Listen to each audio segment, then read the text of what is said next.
Hi, it's Angie again, and I'm here to talk about separation. One of the biggest questions we get is I'm worried about separation from me and that my child will be really upset. First, being upset when you leave your parents is completely normal. They love you, and especially after COVID this past summer, they've spent an awful lot of great time bonding with you. We will work through it. And if you can hang in there, we can hang in there. We know it can pull at your every heartstring. I've been the administrator here for 17 years, so I've seen it all. We know they are coming here and that we will truly take care of them, but we also know that you need to feel that same confidence. This is your precious little one. So how do we do it at Pop Kids? We bring in our qualified subs that have been helping us start the school year for many years. Their job is to be the ones that are with the ones that are not having a hard time so that the regular teachers can take the time needed to bond with the ones that are upset. We will call you if you leave your child crying. We aim for 15 to 20 minutes for an update, but 30 minutes max. Or feel free to call us to see how they are doing. We get it. We'll give you an update. They aren't crying, but they're sitting in the reading center, just hanging back and observing. Or they're still crying pretty hard, so we'll need to make a plan. We want them to leave on a good note.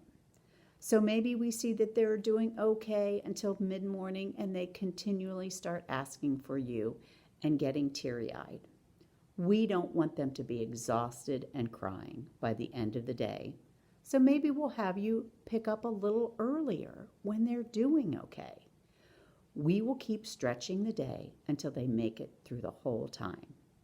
Each child is different, so we will work with you to create a plan. If needed, we'll create a visual so they see how we move through the day. First, the playground, then the snack. Maybe they'll move a clip along with those things each day. They may make you a bracelet or be the helper for the day so they have a purpose. We have several things that we have used throughout the years. What are some good pointers? Create a quick goodbye that is special just for you. One of our past directors created 3 pats on the shoulder with her son. He's in his 40s now, and they still have their special sign that they do when they see each other. This year, since we are starting drop-off right away, we are hoping the transition will be easier. When parents come in the building, the kids want to hang and beg you to stay as long as possible, which is very natural. So at drop-off, you tell them very matter-of-factly and look them in the eye and say, "I will be back. I love you," and then say your goodbye. Send a picture. It can be a simple stick person drawing that you send. And put the names of who they are at the bottom so we can talk about them. Is this your brother or your sister? What's their name? Do you have a dog? Do you have a cat? And have those drawn out. Or it can be a photo, whichever. We'll keep it in their cubby, and if they need to see it, we'll pull it out and look at it. Be consistent in your routine to get to school if at all possible. Routine is so good for them. Get good sleep and eat well. Keep your promise. If you promise they will see you right away at the end of the day when their teacher brings them out, be sure you're not late.